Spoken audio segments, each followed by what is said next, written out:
Hello everyone, कैसे हैं आप लोग। Welcome to my channel for class 12 business studies और financial marketing management videos. Subscribe my channel and hit the bell icon.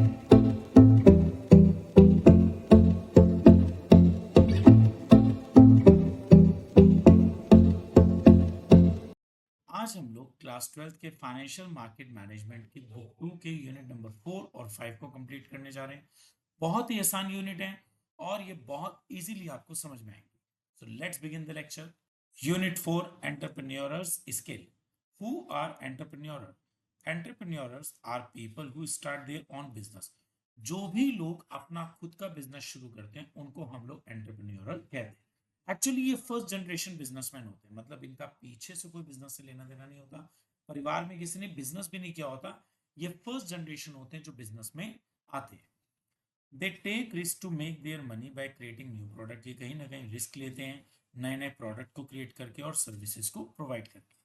For example, someone who starts a company like Amazon और Facebook is an entrepreneur. आप देखिएगा, Amazon या Facebook जैसा कोई भी आप एक प्लान करते हैं बिजनेस और आपकी फैमिली में किसी ने आज तक ऐसा ना किया हो तो आप एंटरप्रेन्योर होंगे।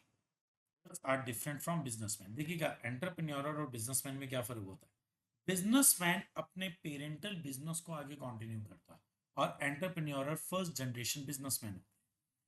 Entrepreneur are similar to the businessman. ये कहीं ना कहीं बिजनेसमैन के जैसे ही होते हैं, but they typically focus on creating new ideas और वेंचर। कहीं ना कहीं इनका मेन फोकस नए नए आइडियाज और नए नए वेंचर्स पर होता है। While businessman often manage existing business. और जो बिजनेसमैन होता है ये अपने पुराने पेरेंटल बिजनेस को ही कंटिन्यू करते हैं। For example, an entrepreneur might come up with a new app idea and start a tech company. एक एंटरप्रेन्योर है, उसके माइंड में एक नया ऐप आइडिया आया और उसने एक टेक कंपनी शुरू कर दी। While a businessman might run a family own restaurant. और जबकि एक बिजनेसमैन अपनी फैमिली का ओन रेस्टोरेंट भी कंटिन्यू कर रहा है। Explain the problems of entrepreneur while stating their venture. एक बिजनेसमैन जो अपनी लाइफ में फर्स्ट टाइम बिजनेस कर रहा है, आपको क्या लगता है उसको कोई प्रॉब्लम नहीं आएगी? ऑफ कोर्स उसको प्रॉब्लम आएंगी। अब ये कौन सी ऐसी प्रॉब्लम है जो एक एंटरप्रेन्योर के लिए होती है? First, unsupportive business environment. When a government rules and regulation don't help business grow, it's hard for entrepreneur to success. अब होता क्या है, एक गवर्नमेंट ने कोई भी ऐसी पॉलिसी नहीं लगा रखी कि जिससे कि हमारे एंटरप्रेन्योर को कोई सपोर्ट मिले। तो यहाँ पर अगर गवर्नमेंट का कोई सपोर्ट सिस्टम नहीं है तो एंटरप्रेन्योर के लिए बहुत मुश्किल है अपने बिजनेसेस को सेट करना। अगर आप कोई अमेजोन या फ्लिपकार्ट जैसा बिजनेस स्टार्ट करना चाहते हैं तो गवर्नमेंट की तरफ से अपने रूल्स रेगुलेशन बहुत सॉफ्ट होने चाहिए जो आपको बिजनेस स्टार्ट करने में हेल्प कर सके। For instance, in a country, unclear laws and corruption make it tough for new businessmen to operate without connection of officials. अब होता क्या है कि एक कंट्री वहां पे करप्शन बहुत है, ऑफिशियल्स बिल्कुल भी हेल्प नहीं कर रहे हैं, तो वहां पर एंटरप्रेन्योर को बिजनेस स्टार्ट करना बहुत मुश्किल। Employ related difficulties. Hiring and keeping good employees can be tough for entrepreneur. देखिएगा, एक एंटरप्रेन्योर के लिए सबसे बड़ी प्रॉब्लम क्या है? फंड। स्टार्टिंग हुई है बिजनेस की, फंड उनके पास ज्यादा है नहीं और अच्छा और एक्सपर्टी मैन पावर हमेशा एक स्मार्ट सैलरी से ही आता है। For example, a small business might struggle to retain skilled staff if they can't offer competitive wages और बेनिफिट्स। एक छोटा बिजनेस है, अभी उन्होंने नया नया बिजनेस स्टार्ट करा है और उनके पास एक स्किल लेबर है, बट स्किल लेबर को किसी दूसरी जगह से बहुत अच्छी सैलरी आ रही है। तो यहाँ पर उस लेबर को आपके पास रखना, आपके अपने बिजनेस के लिए उसको स्टेबल करना बहुत मुश्किल हो जाता है। Shortage of fund and resources. Starting a business require money. किसी भी बिजनेस को जब हम स्टार्ट करते हैं पैसा चाहिए होता है। And if you don't have enough it's hard to get things going. अब आपके पास इतना पैसा नहीं है कि आप अपना बिजनेस बहुत अच्छे ढंग से स्टार्ट कर सकें, तो ये कहीं ना कहीं आपके लिए ट्रबलसम रहेगा ही रहेगा। Without fund entrepreneurs can't train staff और डेवलप प्रोडक्ट। अब बिना पैसे के ना ही तो आप अपना प्रोडक्ट को डेवलप कर पाएंगे और ना ही अपने स्टाफ को आप ट्रेनिंग वगैरह दे पाएंगे। For example, someone with a great idea for a new gadget might never get it off the ground if they can't secure investment or loan. अब होता क्या है, आपके पास एक बहुत स्मार्ट आइडिया है लेकिन उस आइडिया को फ्लरिश करने के लिए फंडिंग है ही नहीं, तो ये आइडियाज कई बार रुइन हो जाते हैं। Lack of entrepreneurial capacity. Entrepreneurial capacity is the existence of people with entrepreneurship qualities, willingness and motivated to initiate new venture. देखिएगा बहुत बार ऐसा होता है कि एक कम्युनिटी है, वो कम्युनिटी ज्यादातर सर्विस क्लास लोगों की, और वो अपना कोई भी बिजनेस स्टार्ट नहीं करना चाहते। तो ये एक वो सिचुएशन होती है जहां पर एंटरप्रेन्योरल कैपेसिटी की खुद ही कमी बन जाती है। For example, in the communities where the entrepreneurship isn't encourage, एक ऐसी कम्युनिटी है जहां पर एंटरप्रेन्योरशिप को बिल्कुल भी एनकरेजमेंट नहीं दिया जा रहा है। There might be fewer setup, तो ऐसी जगह पर बिना इंकरेज करे बहुत ज्यादा एंटरप्रेन्योर नहीं होंगे, बहुत कम होंगे और बहुत कम सेटअप होंगे। Lack of adequate entrepreneurship training, not everyone knows how to run a business. देखिएगा बिजनेस सब करना चाहते हैं, मगर नॉलेज सबको नहीं है बिजनेस करने की। Without proper training people might struggle to start और मैनेज देयर वेंचर। अब एक एंटरप्रेन्योरल बिजनेस तो शुरू करना चाहता है, बट उसको कोई ट्रेनिंग नहीं मिली हुई, तो यहां पर उसे बिजनेस स्टार्ट करने में स्ट्रगल तो करना पड़ेगा। For example, someone might have a fantastic idea for a bakery but struggle to turn it into a successful business without training. एक एंटरप्रेन्योर है, उसको पास एक आइडिया है एक बेकरी का, लेकिन यहाँ पर प्रॉब्लम है कि उसको बेकरी का कोई एक्सपीरियंस ही नहीं है, उसको बेकरी की कोई ट्रेनिंग ही नहीं मिली है। अब कितना भी अच्छा आइडिया हो, बिना ट्रेनिंग के उसका सक्सेस होना बहुत ही मुश्किल। Lack of appropriate technical and practical skills, having the right skill is crucial for success। आपके पास बिजनेस चलाने की राइट स्किल हो, ये बहुत जरूरी है। If someone lacks the necessary skill then it is hard to start a business. अगर किसी के पास बिजनेस चलाने की स्किल्स नहीं है, तो बिजनेस वो कर ही नहीं पाएगा। For example, a person might have a passion for would working, एक व्यक्ति के पास पैशन है कि मैं वुड वर्क का काम करूं, but struggle to create quality product without proper training. But उसको वुड वर्क की कोई ट्रेनिंग ही नहीं है, तो यहां पर अच्छी क्वालिटी का प्रोडक्ट बनाना तो पॉसिबल ही नहीं होगा। Fear of failure, starting a business is risky. देखिए कभी भी आप कोई भी नया बिजनेस शुरू करोगे, रिस्क तो उसके अंदर होगा ही होगा। And many people are afraid of failing, और बहुत सारे लोग इस डर से बिजनेस नहीं स्टार्ट कर पाते कहीं उनको लॉस ना हो जाए। दो they might have great ideas, हालांकि उनके पास आइडियाज तो अच्छे होते हैं, फियर होल्ड देम बैक। लेकिन फिर भी ये जो मन में डर होता है, कहीं हम नाकामयाब हो गए, हमने अपना बिजनेस जिन पैसों से शुरू करा, जो हमने अपनी सेविंग्स इन्वेस्ट करी है, वो सारी हमारी खत्म ना हो जाए, ये जो डर होता है ना, ये डर भी एंटरप्रेन्योर को आगे नहीं बढ़ने देता। Explain the competencies or quality of an entrepreneur। Taking initiative, this means being the first to start something. Taking initiative का मतलब होता है एंटरप्रेन्योर जो होता है पहली बार रिस्क उठाते हैं, और वो रिस्क उठा के कोई ना कोई नया बिजनेस करते हैं। For example, someone who love cooking might take the initiative to start their own food truck. किसी एक व्यक्ति को कुकिंग का बहुत शौक है, उसने अपना फूड ट्रक स्टार्ट किया। Seeking and acting on opportunity, this is about always being on the lookout for chances to improve your business। देखिएगा जो एंटरप्रेन्योर होगा ना, वो हमेशा इस बात का ध्यान रखेगा, मैं अपने आप को कैसे डेवलप कर सकता हूँ, मैं अपने बिजनेस को और कैसे इंप्रूव कर सकता हूँ। Imagine a fashion designer who notice a growing trend for sustainable cloth. एक फैशन डिजाइनर है, उसने देखा कि मार्केट के अंदर सस्टेनेबल क्लोथ का ट्रेंड बढ़ता जा रहा है, and decides to create a new line of eco friendly fashion. अब उस फैशन डिजाइनर ने एक नई लाइन इंट्रोड्यूस करी है इको फ्रेंडली फैशन की। Concern for high quality, successful entrepreneur always aim for top notch quality. जितने भी सक्सेसफुल एंटरप्रेन्योर होते हैं, ये अपनी क्वालिटी हमेशा बहुत अच्छी रखते हैं।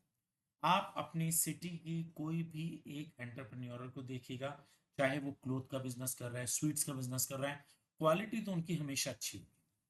For instance, a furniture maker might insist on using only the best material. एक फर्नीचर मेकर है, वो हमेशा बेस्ट मटेरियल का यूज करता है अपने प्रोडक्ट को बनाने के लिए। Concern for efficiency, entrepreneur are always looking for ways to do things better and faster. जितने भी एंटरप्रेन्योर होते हैं, ये हमेशा इस बात पे फोकस करते हैं कि अपना काम कैसे अच्छा और फास्ट कर सके। For example, a factory owner might invest in new machine to increase production efficiency and reduce cost. अब एक एंटरप्रेन्योर है, उसकी फैक्ट्री है, उसने अपनी फैक्ट्री में नए नए मशीन्स लगाई, हाईटेक मशीन्स लगाई, ताकि कॉस्टिंग कम आए और एफिशिएंसी को हम बढ़ा सके। Systematic planning, this involve carefully planning out your business strategies. कहीं ना कहीं ये एक बहुत ही केयरफुल प्लान होता है बिजनेस को लेकर। For example, a restaurant owner who creates a detailed business plan outlining their target market, menu offering.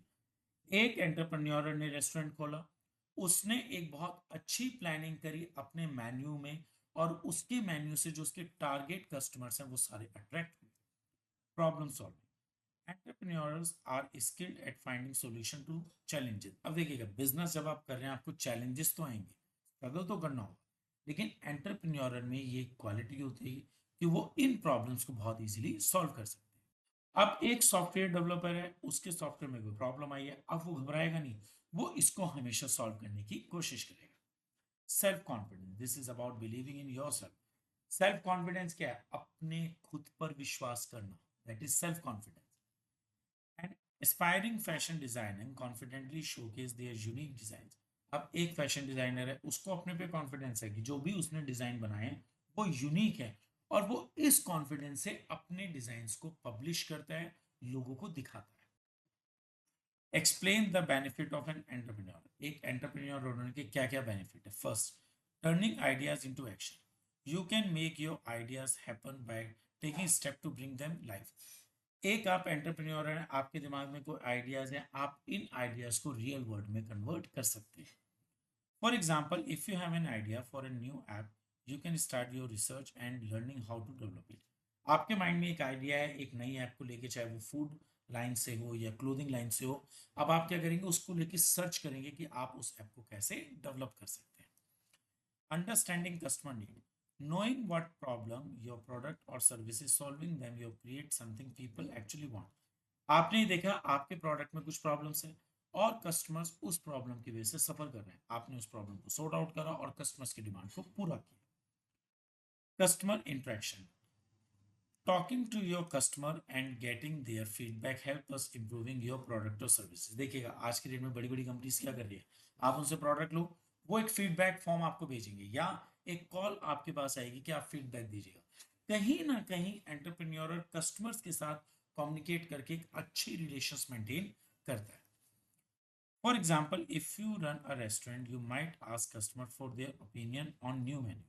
आप एक रेस्टोरेंट चला रहे हैं, आपने अपने कस्टमर से पूछा कि मैंने अभी जो आपको मेन्यू दिया है ये बिल्कुल लेटेस्ट लॉन्च ऑफ मेन्यू है, क्या इसके अंदर हमें और अपग्रेडेशन करने की जरूरत है।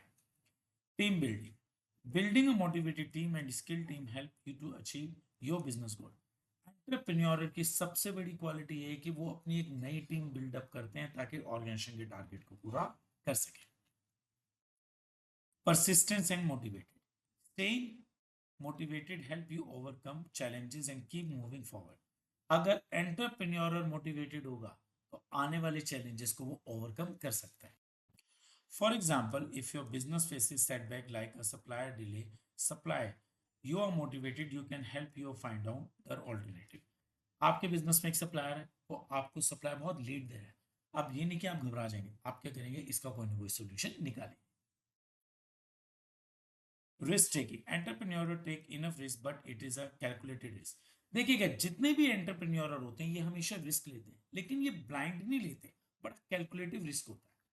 They use risk management principle to assess the loss and profit. अब रिस्क लेने से पहले ये रिस्क मैनेजमेंट को देखते हैं और ये देखते हैं कि रिस्क के बाद उन्हें कितना प्रॉफिट हो सकता है और कितना लॉस हो सकता है। Organizational skill, organizational skill for entrepreneurs are not just about structuring and prioritizing their daily work, but mainly about managing team।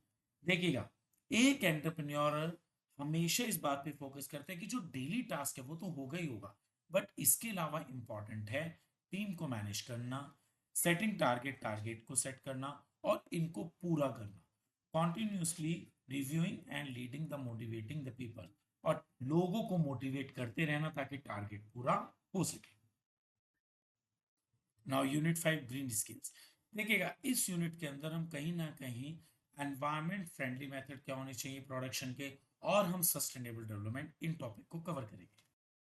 What is green job? A green job is a type of work that help protect or improve the environment while also being part of economy। Green job वो होता है कि जो हमारे environment को protect भी करता है और कहीं ना कहीं उसे इंप्रूव भी करता है। For example, someone who work to install solar panel on roof is doing a green job because they are helping to generate clean energy. अगर आप अपने घरों में सोलर पैनल लगाते हैं तो कहीं ना कहीं आप क्लीन एनर्जी को प्रमोट कर रहे हैं और ये ग्रीन जॉब है। Green job are all about making the world a better place environment. देखिएगा, ग्रीन जॉब का मतलब होता है कि वर्ल्ड को एक एनवायरमेंट फ्रेंडली प्लेस बनाना and also contributing to the economy. और खाली एनवायरमेंट फ्रेंडली नहीं बनाना, इसके साथ साथ इकोनॉमी भी हमारी रन होनी चाहिए। Green jobs can be found in agriculture, industry service, energy recycling, construction, transportation. अब आप खुद देखिएगा, ट्रांसपोर्टेशन में जो इलेक्ट्रिक व्हीकल है ये ग्रीन जॉब है। यहाँ से हमारा एनवायरनमेंट तो क्लीन हो ही रहा है, कार्बन का एमिशन तो कम हो ही रहा है, इसके अलावा वर्ल्ड जो है ग्रो भी कर रहा है, इकोनॉमी भी राइज हो रही है। Question is what is green employment? Green employment refers to jobs that contribute to preserving or restoring the environment. Green employment का मतलब होता है कि आप एनवायरनमेंट को रीस्टोर कर रहे हो, मतलब जितना भी हमारा नेचर, मदर अर्थ जो है डैमेज हो चुकी है, ग्रीनरी खत्म हो चुकी है, आप उसे दोबारा से रीस्टोर कर रहे हो। Whether in traditional sectors such as manufacturing and construction और in emerging green sector like renewable energy and energy efficiency. Key drives of green employment, green innovation. Business that innovate to become more environmental friendly create the retained job. आज की date में businesses जो है हमेशा environmental friendly होने चाहिए। For example, a company that develop a solar power technology not only help the environment but also employ people to manufacture. एक company है वो सोलर पैनल बना ली है, अब सोलर पैनल बनाने की वजह से एनवायरमेंट फ्रेंडली तो हो ही रहा है, साथ साथ वो एम्प्लॉयमेंट अपॉर्चुनिटी भी जनरेट कर रही है। Sustainability with concern about climate changes and environment degradation. जैसे जैसे हमारे क्लाइमेट में चेंज आ रहा है, एनवायरमेंट डिग्रेड होता जा रहा है, there is a need to make economics more sustainable. तो हमें अपने आप को सस्टेनेबल करना चाहिए through the creation of green job, focus on renewable energy. हमें ग्रीन जॉब पे फोकस करना चाहिए, लाइक रिन्यूएबल एनर्जी हो गई है हमारी, वेस्ट का रिडक्शन करना चाहिए, और हमारी एग्रीकल्चर सस्टेनेबल भी होनी चाहिए। Changing in production and consumption. Concept like remanufacturing, reusing material to create new product and zero waste system. हमें हमेशा मैन्युफैक्चरिंग प्लांट ऐसा लगाना चाहिए जहां पे जीरो वेस्ट सिस्टम हो और हम रीयूज कर सकें मटेरियल्स को। For example, companies implementing zero waste policy में hire worker to sort and recycle material. जितनी भी कंपनी जीरो वेस्ट पॉलिसी पर हैं वो कहीं ना कहीं वर्कर्स को हायर करती हैं मटेरियल को रिसाइकिल करने के लिए और क्रिएट करती हैं ग्रीन एम्प्लॉयमेंट अपॉर्चुनिटीज।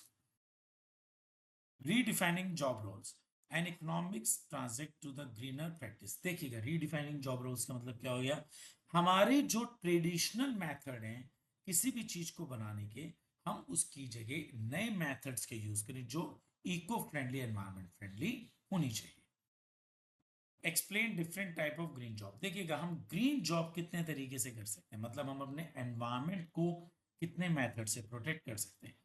क्या आप जानते हैं आज की डेट में शहरों में एक अर्बन ग्रोअर का कंसेप्ट शुरू हुआ है। इसमें क्या होता है, छतों पर ही हम लोग गमले लगाते हैं, उसके अंदर हम fruits, vegetables as per environment जो है क्लाइमेट के हिसाब से प्रोड्यूस करते हैं। These individual manages rooftop garden in urban areas, growing fruits and vegetables using eco-friendly method. छतों पर ही इको फ्रेंडली मेथड से फ्रूट्स और वेजिटेबल्स को ग्रो करना। Clean car engine, these professionals focus on developing vehicle that emit fewer pollution. अब ये वो होते हैं जो ऐसे इंजन बना रहे हैं जो कम से कम पोल्यूशन करें। Environmental education teacher, these teachers help student understand the importance of protecting the environment। ये वो टीचर होते हैं जो अपने स्टूडेंट्स को एनवायरमेंट को प्रोटेक्ट करने की इंपॉर्टेंस बताते हैं। Nature scientist, nature scientist study the environment and understand the process how human activities impact. Nature scientist का काम क्या है, एनवायरमेंट की स्टडी करना और ये देखना ह्यूमन एक्टिविटीज का एनवायरमेंट पर क्या इंपैक्ट पड़ रहा है। Solar panel engineers, these professionals design and install solar panel system to generate electricity from sunlight। Solar panel में क्या होता है कि इलेक्ट्रिसिटी सनलाइट से जनरेट होती है। With the increasing demand for solar panel there is a need for skill engineer. अब आजकल क्या हो रहा है, सोलर पैनल की बहुत डिमांड बढ़ रही है, उससे बिजली का बिल भी कम हो जाता है और ये एनवायरमेंट फ्रेंडली मेथड भी है। इससे सोलर पैनल इंजीनियरिंग की बहुत डिमांड जनरेट हो रही है। Water quality technician, water pollution is a growing concern. Water pollution everybody knows एक बहुत बेसिक सा प्रॉब्लम है जो आज की डेट में हर सिटी हर घर का है। Requiring professional to monitor and treat water quality. इस प्रॉब्लम को सॉर्ट आउट करने के लिए हमारे पास ऐसे प्रोफेशनल होने चाहिए जो वाटर क्वालिटी पे फोकस कर सके। With the need for clean water से there is a demand for technician who can ensure water safety. Green builders. Green builders construct home and building using eco friendly material and sustainable practice. आज की date में green builders का concept बहुत चल रहा है। ये लोग क्या करते हैं, जितनी भी बिल्डिंग्स बना रहे हैं ये इको फ्रेंडली मेथड से बनाते हैं। For example, Alex specialize in building energy efficient home with solar panel and recycle material. एक कंपनी है, वो सोलर पैनल लगाकर रिसाइकिल मटेरियल से बिल्डिंग्स को तैयार करती है। The question is explain the role of green job. देखिएगा, हम लोगों ने इको फ्रेंडली मेथड का यूज कर रहे हैं, हम लोग सोलर पैनल का यूज कर रहे हैं, बट इसका हमें एडवांटेज क्या मिल रहा है? First, improving energy and raw material use. Green job contribute to reduce environment impact by promoting the use of alternative energy. देखिएगा, ग्रीन जॉब से क्या हुआ, हम लोगों ने हाइड्रो पावर प्लांट की जगह सोलर पावर प्लांट लगाया। इससे कहीं ना कहीं इको फ्रेंडली मेथड तो प्रोडक्शन में आया ही आया।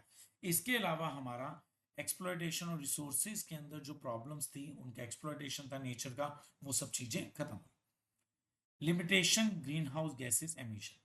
By advocating for renewable energy, reduce the sustainable practice, green job help curb the emission of harmful gases. जब से हम लोगों ने ग्रीन जॉब्स को अडॉप्ट करा है, एनवायरमेंट फ्रेंडली मेथड को अडॉप्ट किया है, तब से जितनी भी हमारी हार्मफुल गैसेस हैं उनका एमिशन कम हुआ है। Minimizing waste and pollution. देखिएगा, हम ग्रीन जॉब्स का यूज करें, एनवायरमेंट फ्रेंडली मेथड का यूज करें, तो मेन उसका पर्पस क्या है कि हमारी वेस्टेज कम से कम। Green job actively promote the principle of refuse, reduce, reuse and recycle. ये कहीं ना कहीं 4R को इंट्रोड्यूस किया गया है ग्रीन जॉब से। Refuse, reduce, reuse and recycle, with recycler playing a crucial role in minimising wastage. अब रिसाइकिल करके हम वेस्टेज को मिनिमाइज करते हैं। Protecting and restoring ecosystem. Environment NGOs work tirelessly to protect wildlife, forest and endangered species. देखिएगा, जितने भी NGOs हैं कहीं ना कहीं वो पूरे एफर्ट्स कर रहे हैं, रात दिन लगे हुए हैं, टायरलेस एफर्ट्स कर रहे हैं हमारे एनवायरनमेंट को प्रोटेक्ट करने के लिए। वो लोग प्रोटेक्ट कर रहे हैं वाइल्ड लाइफ को, फॉरेस्ट को, और उन स्पीशीज को जो बिल्कुल ही खत्म होने जा रही है, एक्सटिंक्ट होने जा रही है। There by preserving and restoring ecosystem, ताकि हमारा इकोसिस्टम दोबारा से रिस्टोर हो सके।